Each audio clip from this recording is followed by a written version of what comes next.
Hello, my name is Antonio Valente, and for 25 years, I've been working as a trusted resource in financial services to help families, companies, and individuals create and protect their legacies. Now, most people think being a wealth advisor is about stocks, bonds, or even what the market is doing at any given point, but it's not. It's about helping people create and protect their legacy. And it's been my experience that the most successful people or families are driven by living a life of purpose. And that's the secret ingredient in creating a legacy. So gear up, because we're about to climb the Legacy Summit.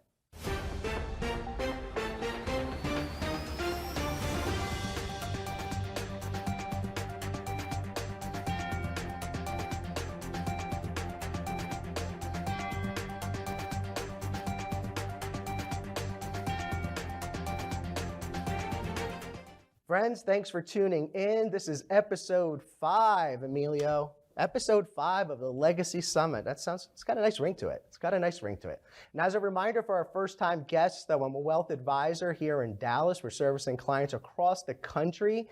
This show is not about investing. It's not about money. It's about living a life of purpose and my conversations with individuals and organizations that are legacy-driven. So we're doing something a little bit different today. It's kind of exciting, a little different, something fun. We're featuring 2 guests over 2 separate segments. So, Essere Ferrari. It's a slogan heard around the world, and it translates into being Ferrari. It encompasses the very DNA of being part of one of the world's most iconic brands, Ferrari. The world itself rings of excitement, class, speed, fortune. I think of national pride, a jewel of the Italian culture and nostalgia. I think of Formula One on Sundays and of Enzo Ferrari himself, who famously said, "I don't sell cars, I sell engines. The cars I throw in for free, since something has to hold the engine." Man is a legend, and everyone who suits up for Ferrari is in some way paying homage to this great man, and they are charged to help create and continue the Ferrari experience. Why? Because essere Ferrari. My first guest today is someone who understands essere Ferrari. He's the service director at Boardwalk Ferrari and Maserati here in Plano, Texas. My good friend, Steve Fordham. Steve, welcome to the Legacy Summit. Good afternoon. Thank you for having me. Hey, Steve, I'm not going to lie to you. I'm not going to lie to our guests here in the audience, and I'm a little bit jealous that you're zooming in from what I like to call the Disneyland for the car enthusiast, right? I'm here. I'm surrounded by cameras. I got lights, and you've got Italian works of art. So I'm a little jealous here. That makes sense.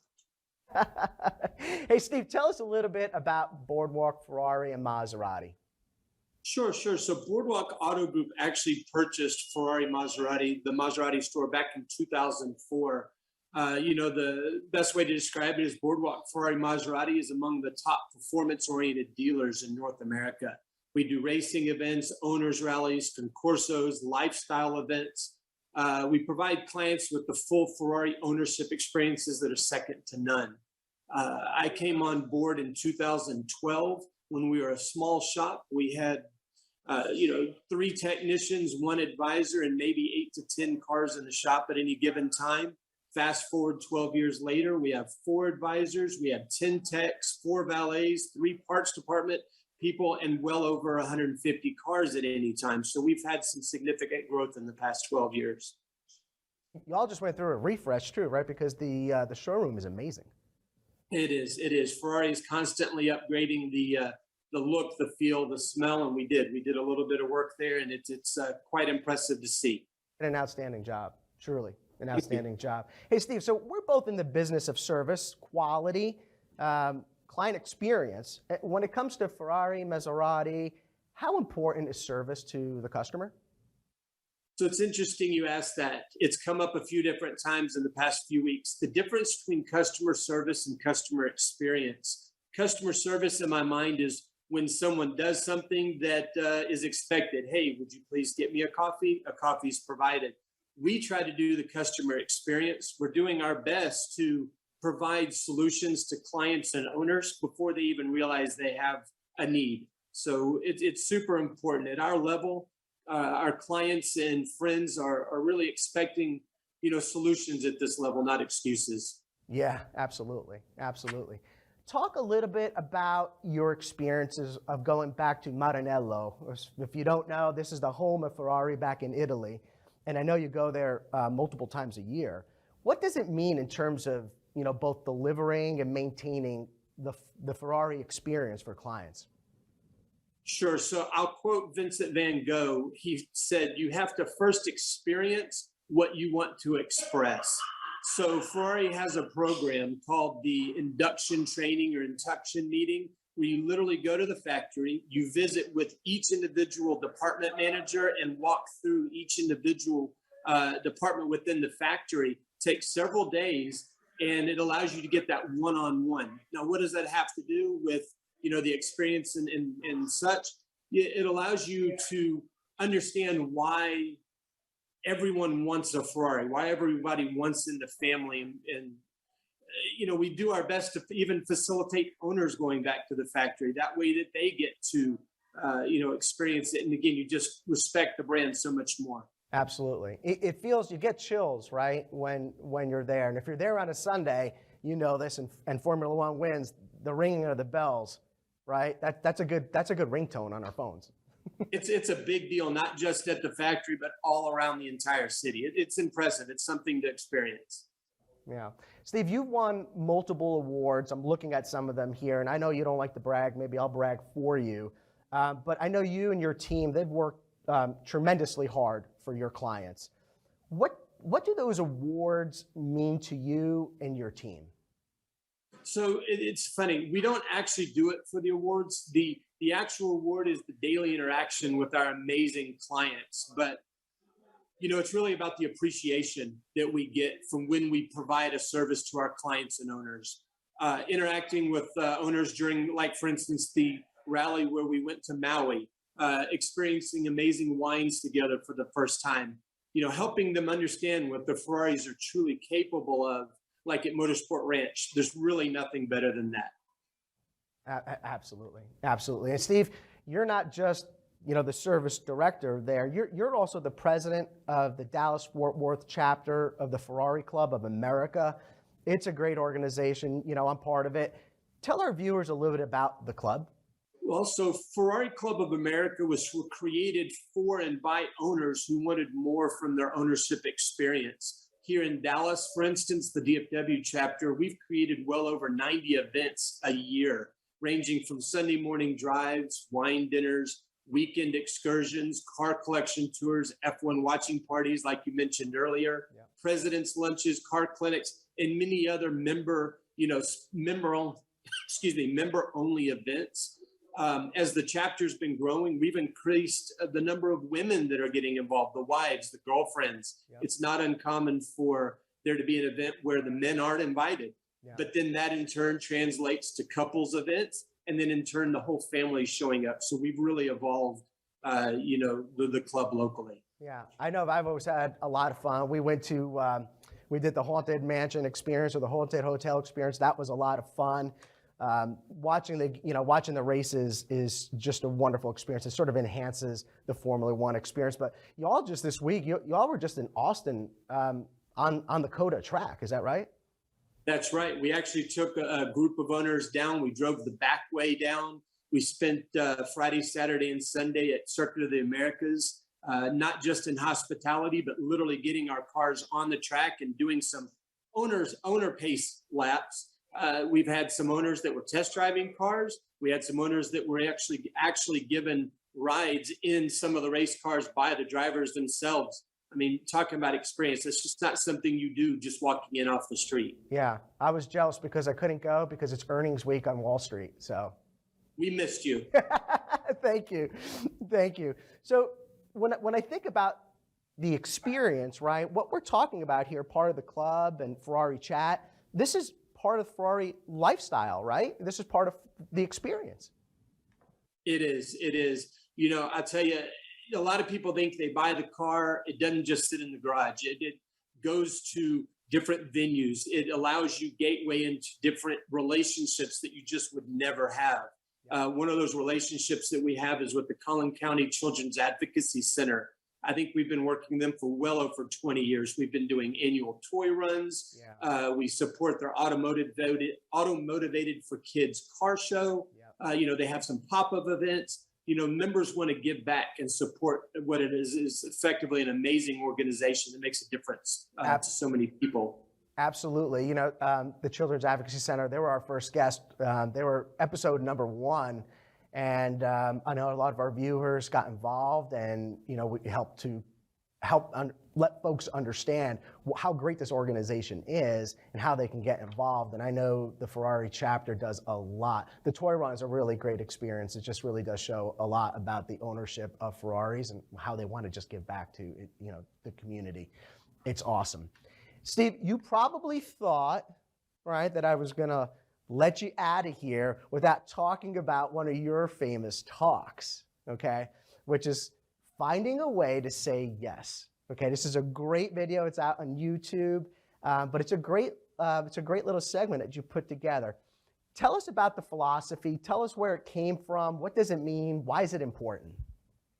So it's funny you're asking that. It's actually came from my personal experience of so many people finding a way to say no. You ask for you go out and you ask for something and you're just told no. And it just doesn't make sense. It's easy to say no. Our clients, and at the Ferrari level, our clients want solutions.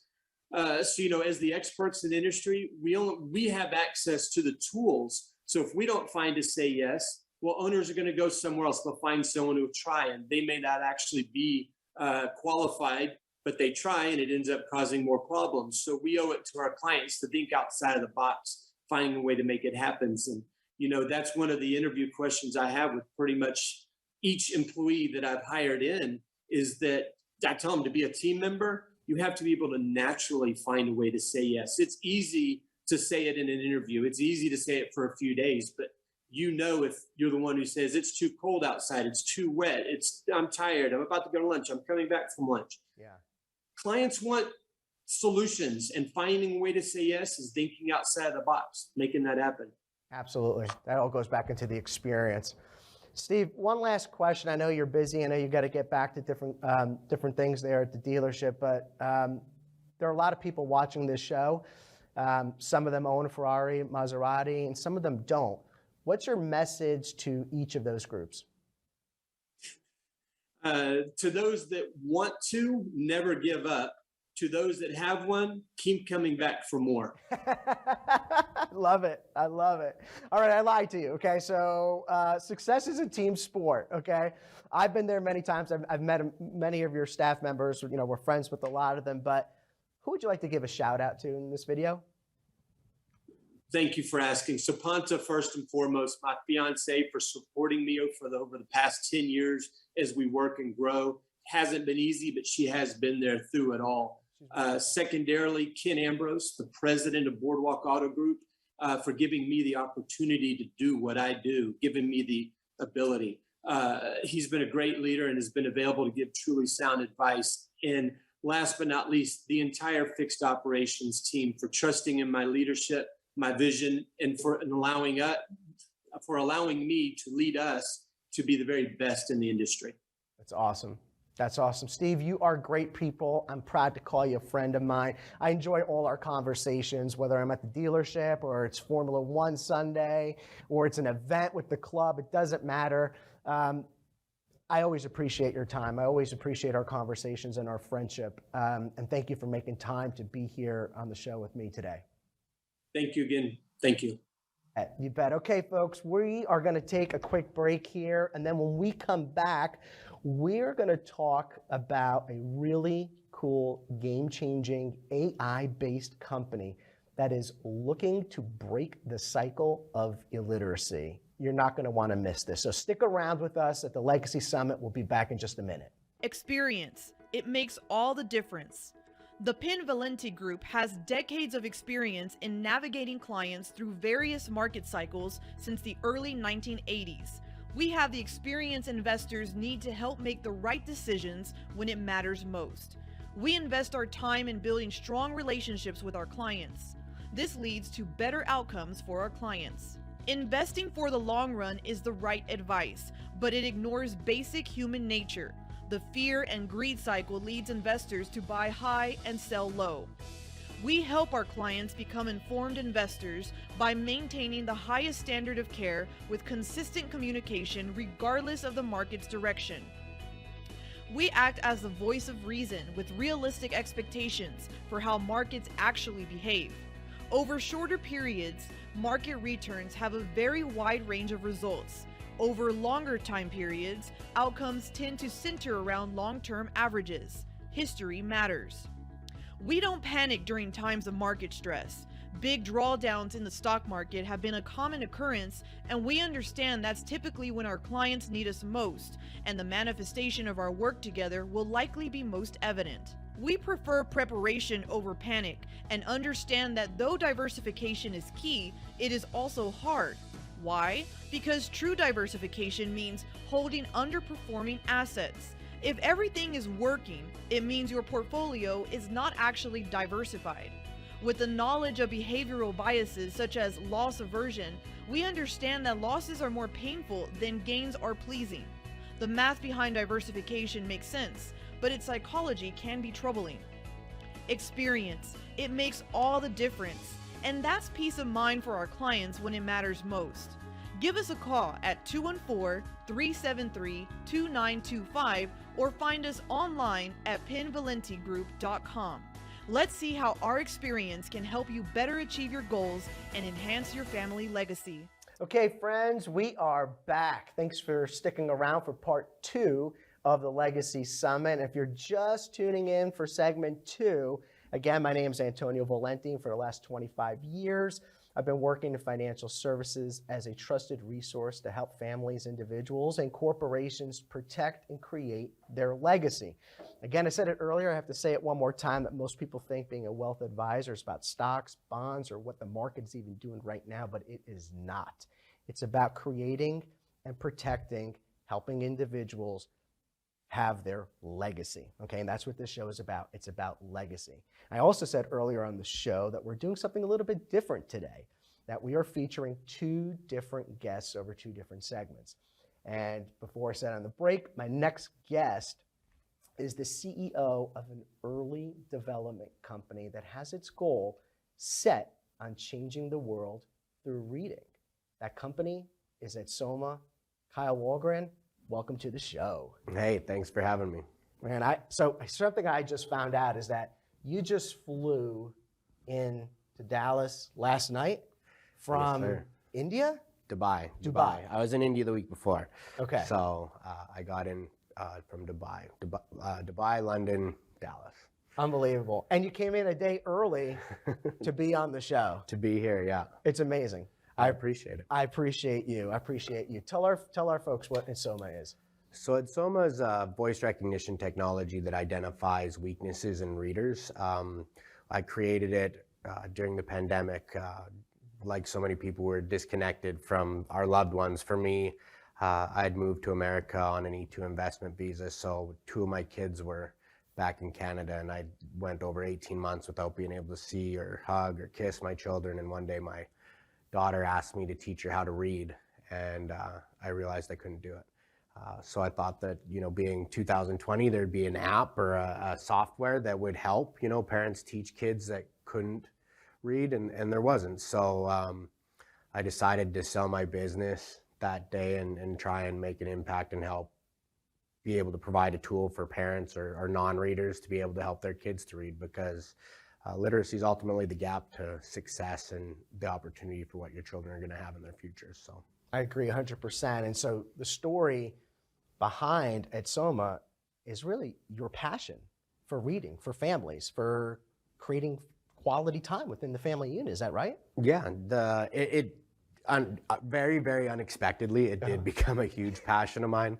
I didn't, realize how much of an impact reading has on your life until I took a step back. There's over 54 million American adults that can't read the menu at a restaurant. What was the number? How much? 54 million American adults. Oh my goodness. There's 360 million people in America. So just think, we sent all these children home during COVID to learn from their parents, and 54 million of them couldn't read. So what happened to those kids? And if we're trying to build a brighter future, a more included future for everybody, we needed to make sure that everybody had the same opportunity to play on the same field at least. So we felt reading was the best way to get everybody that same playing field. Unbelievable.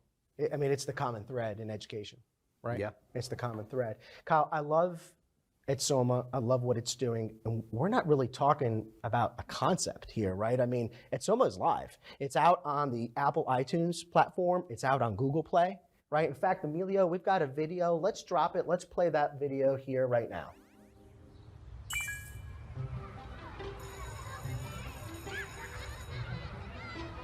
So parents, by the way, are their children's first teachers, and most parents of older children reflect on those happy golden moments reading to your kid when they were young. It's my favorite time, but beyond just bonding, reading to young kids can have positive effects on your child's development. If we're honest with ourselves, the education that we're preparing children for is not the education we received.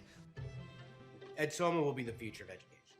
We are going to create its own ecosystem that allows teachers to teach, parents to be a part of moments, and opportunities to take place through networking, because our children need education.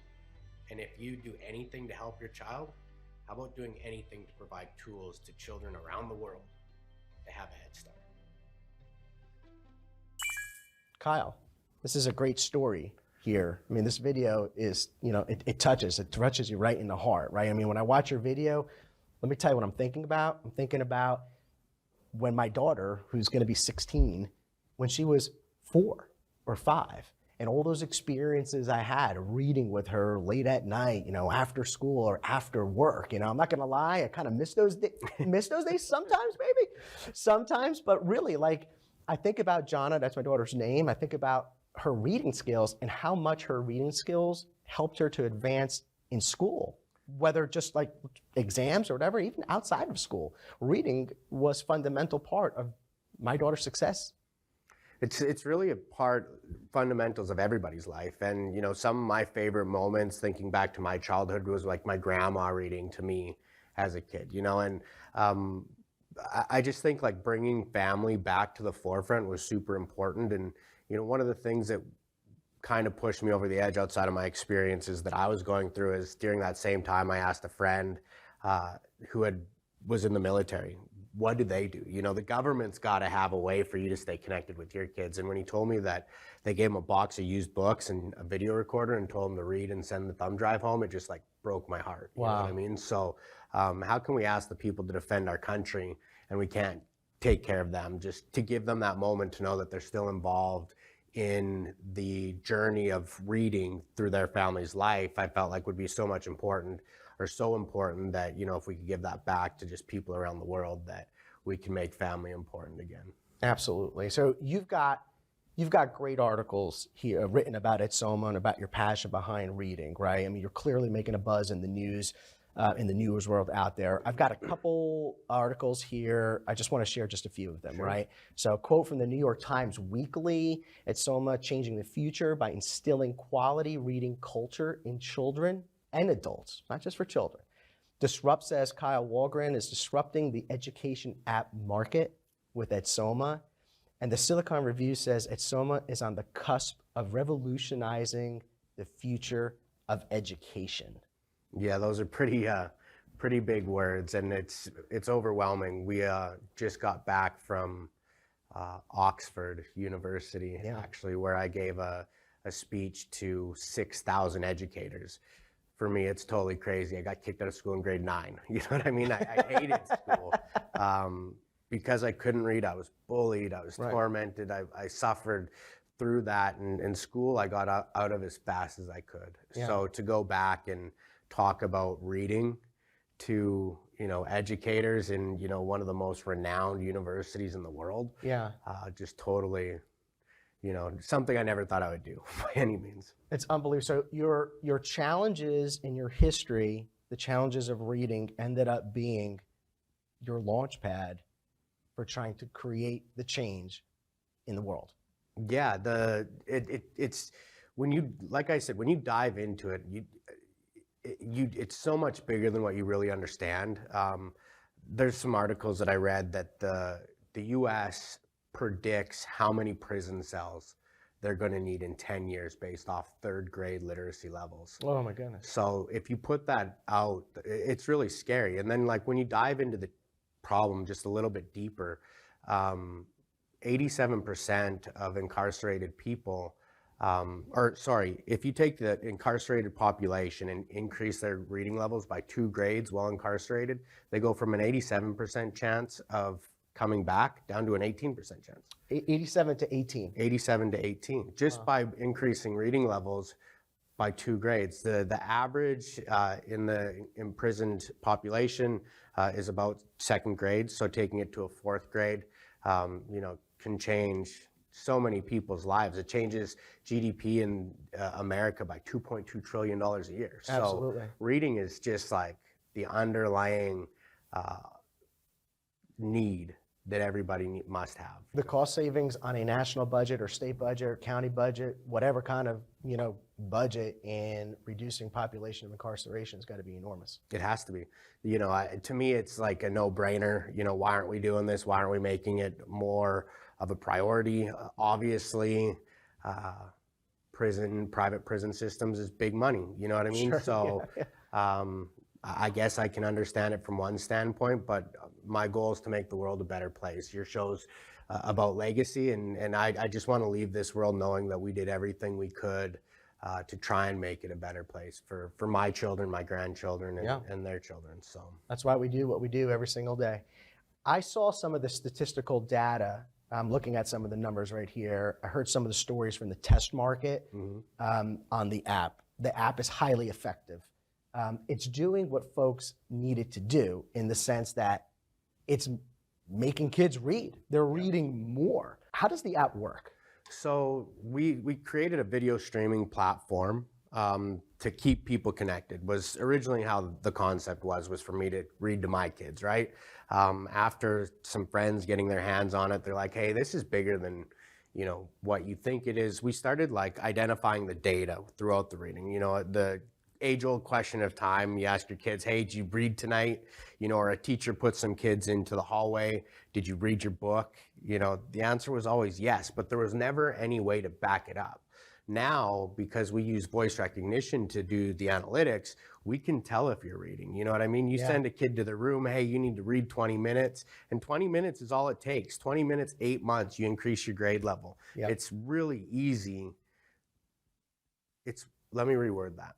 The solution to become a better reader is really easy by putting in the work. But there was never a way to tell where those problems were before. So we use, the voice connected with the time, but we also use an AI back end to take what the teacher needs to be teaching curriculum-wise based off what the child's interests are, hobbies, whatever that is, and then based off the grade levels where they actually are, and we tie all that all together. We all know that we're in a world full of content, content's king, and now instead of us all reading Old Yeller, like we all had to do, they can actually read a book that's interesting to them. If we can put content in front of a child that struggles with reading that's of interest, they're more inclined to actually get engaged and caught in what the opportunity does. So we do all those things together to create readers. And actually, we just finished a test in Binghamton, at Binghamton in Memphis, Tennessee. And we've seen kids that,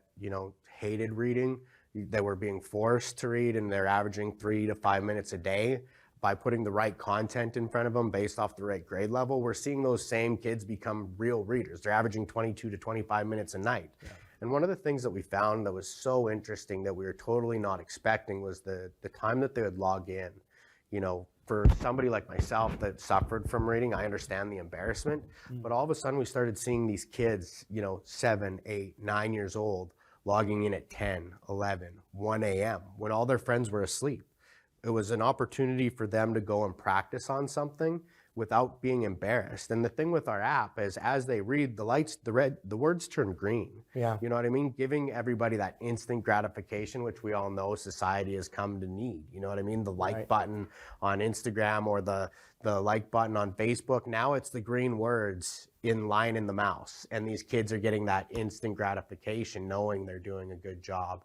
And so a lot of these kids come from homes where they might not get the support that they need. So to see that, you know, from a book and give them that, you know, thumbs up that they're doing a good job is really important. And it's just the things that we're seeing unintentionally are make it all worth the while. Yeah, I saw some of the videos of the kids talking about their experience before and then after the app, and it was hard to you know, not have a teary eye just seeing these kids talk about that. Yeah, it's really satisfying, you know, and it does make me tear up all the time thinking about it. I talked to my VP of sales one day, and I like literally called them from the airport. And I'm not sure if you're a person of God or if your audience is, but for me, I am. Yeah. And I'm gonna tear up right here thinking about it. But I was walking through the airport, you know, and I asked them, I'm like, why was this opportunity given to me? You know what I mean? This is so much bigger than me, so much bigger than anything I've ever done. Why me? You know what I mean? So to be able to make an impact and help kids is really a rewarding feeling. It is. And again, I said this earlier, I'm going to say it again, is that we're not talking about a concept. This is out there, right? I mean, I went out to the app and I looked at it and I've seen the statistical data, but you've got some impressive people, co-owners, folks that you're working with at Edsoma. And can I share one of the names For sure. out there? Because I love this guy. I love his story. Larger than life. Larger than life. He grew up not too far away from me. I grew up in Hoboken, New Jersey, Kearney, New Jersey. He grew up pretty close. Shaquille O'Neal. Yeah, so never thought in a million years, like I moved from Canada, Alberta, you know what I mean?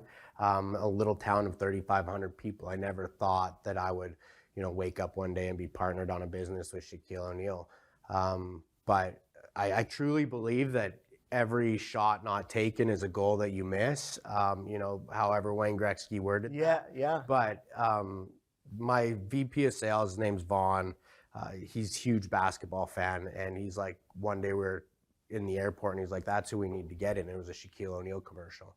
And I believe in fate. I just think that the doors are there for you to walk through. You just have to look and pay attention to your surroundings. And I got home, I opened up my LinkedIn, and Perry Rogers was on my LinkedIn. Okay. Who happened to be Shaquille's agent. Yeah. I'm like, this is too much of a coincidence, you know, sent him a cold email or LinkedIn message, and he responded, and he more or less told me that I was full of crap, that what we were saying could be done, couldn't be done. Yeah. And I said, you know, if you give me the opportunity to fly out, I'll prove this to you. He said, I have some time next week. So we flew out, I gave it to him, and he was just fell in love. He's like, my daughter could benefit from this. I know so many kids that could benefit from this. I'd like you to show it to Shaquille. And at that point, it was an easy yes. You know what I mean? Like, yeah, I'd love to do that. You know what I mean? The opportunity from branding, and then, you know, all of a sudden when we flew back out, this big figure across the parking lot gets out. I'm like, that's got to be him. You know what I mean? And when he comes up, we go up to the office, and it never dawned on me until I handed him the tablet that he was about to read on, that we had never tested it on somebody with as deep as voice as he had. Okay. So I'm 5'8", he's 7'3", I think. Yeah. So I handed him the tablet, and we're standing in Perry's office. And this dawns on me as I handed it to him that this is probably not going to work, and this will all be for nothing. And because he was holding it over my head, I couldn't see if it was working. And then all of a sudden, his eyes just got bigger and bigger as it worked. And he looked at me and he says, can this help me learn Spanish? And we said, yeah, we've tested this in, I think, 9 languages at that point. We've now been deployed in 11 countries around the world. Wow. But yeah, we ultimately are seeing a lot of downloads, not just from a reading standpoint, but to learn English as a second language. So our voice technology allows you, so if you get hung up on a word, It'll break it into syllables. If you continue to struggle, you can select, it'll enunciate it for you. Right. And then we take the information from those words and we suggest content based off the words that you're having troubles with. So we're never trying to intimidate a child or a reader. Right. We're always trying to provide them content of interest to allow them to grow. So it's just been an amazing journey. Seems like it's from one big opportunity to the next. I would have never thought, looking back, I think I've been to like 7 countries this year to meet new partnerships or opportunities, that it would ever turn into this. It was never supposed to be this. I didn't graduate, you know what I mean? Right. I can't stress that enough. I never graduated, but I always did believe that if you could have basic math and get through the reading part, and I always put people around me that could read, lawyers, accountants, that to help me with that journey, that you really could do it. You don't need to have a university education. Not for everything, you know, if you're a doctor, I prefer that you have that, but you know what I mean? Like, to change the world, you really don't have to do that. You just have to have a solid work ethic and be able to use the tools provided to you. And the internet's a beautiful thing now, so. It is. So I want to share, so we have the video for Shaquille. Let's talk a little bit about the organization, and you can kind of see, you know, how the app works, how you were saying, the letters turn green and this. So Emilio, we're going to go ahead and drop that second video here. It's just Shaquille talking about Edsoma and how the app works, and folks can kind of take a look at it. For sure. Hello, I'm Dr. Shaquille O'Neal, and I'm excited to read a great book with you, The Lion and the Mouse. I'm here today because I believe that reading is the pathway to opportunity. Edsoma builds reading skills with a high level of accuracy to benefit children of all ages. Together, we want to give everyone a chance to read. Let's get started. One day, Lion lay sleeping on a rock. No one wanted to wake him up. They left him alone. But not the mouse. Mouse wanted to get home. No time to waste. I am so little, he will not wake up, she thought. So Mouse ran up Lion's back. Her tiny claws tickled the lion. He woke up with a roar. Roar! All right, Kyle, that's a great video, and I'm kind of a little bit laughing because I'm envisioning that, you know, that experience with him, and he's holding the laptop, you know, 2 feet over your head. He'd hold it 3 feet over mine, you know. But I'm envisioning that. But the app is just, it's excellent. I guess something sort of thinking about is, would be really inspiring, you know, for kids to, you know, obviously a lot of folks look up to Shaquille O'Neal and folks like that, but having an opportunity to read alongside somebody like that.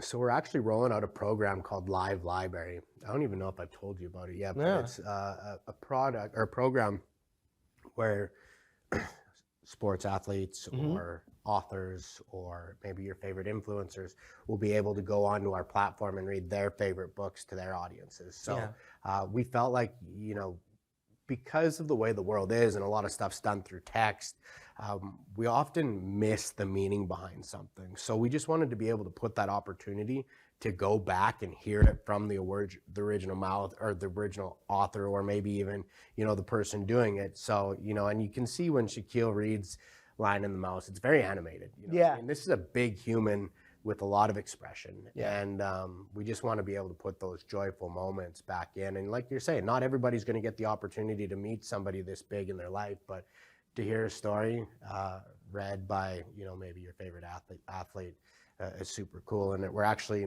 working with another character larger than life, I feel like, Forey Smith from Yellowstone. On great children's series as well. So oh wow, that's incredible. I'm going to say this, that everybody listening, especially parents and teachers, I mean, everybody knows how important it is to, you know, to read. I just want to zoom out a second. You were at Oxford. You were talking to, I think you said 6,000. Yeah, there were 6,000 people between in person and online. Okay, and they were educators. Educators from around the world. We were invited by the World Literacy Foundation. So anybody that's not familiar with the World Literacy Foundation, you know, they're the world's largest foundation to provide reading resources around the world. They've been around for almost 30 years. And they've made a major impact. Their primary focus of their business was to put books into the hands of people in countries like Africa, but now they've grown a task force, which they've asked us to join. and selected our technology as the technology of the future to ultimately stomp out illiteracy around the world. Wear that for a day on your shoulder. Yeah. But we have deployed, we'll be in over 100 schools this year across the United States. We've got thousands of users around the world, and it is in your favorite app stores, both Google and Apple, and we're allowing people to download it for free right now. And the first few books, they're on us. So that's free. So if people can go out there right now, get this for free. Right now, it's for free. Download the apps for free. The first 3 books every month are free. Okay. We're working on a little bit better program to help people. If somebody is from a less than fortunate school district, reach out to us. Go to our website. Hit up sales. We'll find a way to get it in your schools. I love that. We've found sponsorship programs to put it in less underfunded schools and areas. We want to make sure that one of the things that Shaquille said when he got involved is, I'll do this, but I want to make sure that everybody has a chance to use it. Absolutely. And that's what we're doing. We're figuring out ways to get it in the hands of everybody that we can. So if you can't afford it, or if your school can't afford it, just reach out and we will put the best people we can to figure out how to make this solution a reality in your school. I love that. So we're going to show the website here. Emilio will bring up the website here. And like I said, you're everywhere. It's on Facebook, your Instagram. Your Instagram is great, by the way. There's so much fun content. There's a lot of family fun content. I mean, I learned how to make some pretty good French toast on your Instagram. But they've got some great facts there. I'm just going to share one of them. But reading 20 minutes a day equals 1.8 million words per year. That's great reading. 20 minutes a day, we can do this. And that 20 minutes a day will increase your grade level, a whole grade. There it is. 20 minutes a day. One of the things that is such a cool thing, and it's actually 18 minutes a day. I heard Jesse Etzler, a guy that I follow, make a comment about it. 18 minutes a day gives you 100 hours a year. Ooh. And if you invest just 18 minutes a day, you can become the top 1% in anything you do. So that's really a minimal investment in your future. To really do great things. I love that. All right, look, Kyle, I believe every conversation needs a call to action. I'm a parent. I'm thinking about parents who want to help their kids advance their reading skills. In my opinion, they should already, if you're listening to this, you already be out there. You should have pressed pause and gone out to the iTunes site to go download this, right? But what's the call to action here today, Kyle? For the most part, I'd say just download the app, but I think it's bigger than that. I think if you could go and tell just 10 friends, if one person tells 10 people and those 10 people tell 10 people, pretty soon we can save the lives of thousands of people and help them become better readers. Our goal is to put this in the hands of 65,000 people this year. This is our first year in business. Can you imagine having 65,000 clients year one? We're well on way to do that, but we need the help of everybody else out there. So if you could tell your friends, download it. It's on us. We just want to help kids become better readers. I love it. And that's why you're here today, because we're big believers in family legacy. We're big believers in children and in advancing everybody. Everybody. Just like Shaquille said, everybody. Everybody. We want them all to have the same chance. So. Absolutely. All right, Kyle, you're a great guy. I mean that. I love this app. And folks, you can find more and learn more about Edsoma on the website. It's www.edsoma, spelled EDSOMA.com. I can't thank you enough for being here today on the show. I'm proud to call you a friend, and I can't believe that you changed your travel plans and came here a day earlier from around the world to be on the show with us today. I wasn't going to miss it. You had an interview with a guy named Ken May. Sure did, yeah. Who's larger than life in his own ways. He has a heart bigger than anybody can know, and he couldn't say enough good things about it. And the people that you've had on here, I know that the people watching this are the right audience to help us spread the word. So absolutely, I wasn't going to miss it for the world. Yeah, when we're big fans of Ken May, of course, in the whole show, we love him and everything that he's done in his career. Folks, we are out of time here today. Again, my name is Antonio Valente. I'm a wealth advisor here based in Dallas, Texas. We're servicing clients across the country. If you'd like to be a guest on the Legacy Summit or need assistance with your family wealth planning or your legacy, please go ahead, reach out to us. Legacies are made and protected with intentionality and purpose. And my team and I are happy to have that legacy conversation with you. Thank you, and God bless.